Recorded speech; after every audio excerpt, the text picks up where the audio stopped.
இன்று காலை மன்னார்குடியில் எடுத்த படத்தை முகநூலில் பதிவு செய்தேன். அடுத்த சில நிமிடங்களில் இளஞ்செழியன் என்று தம்பி அழைத்தார். அண்ணா, நான் சிங்கப்பூரில் வேலை பார்க்கின்றேன். வடவூரின் சொந்த ஊர். இப்பொழுது ஊருக்கு வந்திருக்கின்றேன். உங்களை பதிவுகளை பார்க்கின்றேன். உங்களை சிறப்பாக சந்திக்க முடியுமா என்று கேட்டார். வந்து பார்த்தார். எங்கள் ஊருக்கு வர வேண்டும் என்றார். வடவூர் ஏற்கனவே புகழ்பெற்ற ஊர். துரைசாமி பிள்ளை எழுதிய துப்பதியும் சாம்பு கதைகள், விகடன், கல்கியில் அந்த காலத்தில் வெளிவந்து புகழ்பெற்றவை. பெரிய பெரிய ஆட்கள் இந்த ஊர்க்காரர்கள் இருந்திருக்கிறார்கள். இந்த ஊர் கோதண்டராமர் கோயில் புகழ்பெற்றது. சரி என்று அங்கிருந்து 15 கிலோமீட்டர் வயல்காட்டுகளின் வழியாக வந்து சேர்ந்தோம். இவர் நம்ம இளஞ்செழியன் அவருடைய தந்தை பேர் இளங்கோவன். அவர் 30 ஆண்டுகள் காவல்துறையில் பணிபுரிந்து விருப்பவை பெற்று வீட்டில் இருக்கின்றார். 2 பிள்ளைகள். இவர்கள் வீட்டில் ஒரு கொடுத்தார்கள். இதுக்கு என்ன பேர் சொன்னீங்க?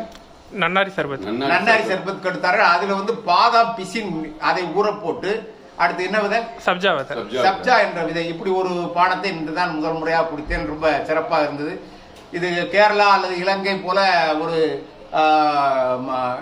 இயற்கை எழில் சூழ்ந்த ஒரு இடமாக இந்த வடவூர் இருக்கிறது. வழிநடுக வயல்காடு பச்சை பசையில் என இருக்கின்றது. தஞ்சை மாவட்டத்தை பார்ப்பதற்கு மகிழ்ச்சியாக இருக்கிறது.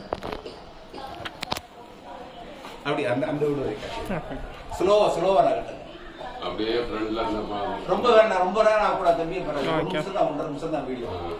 அந்த விட்டேங்க. சரி, அப்படியே பின்னாடி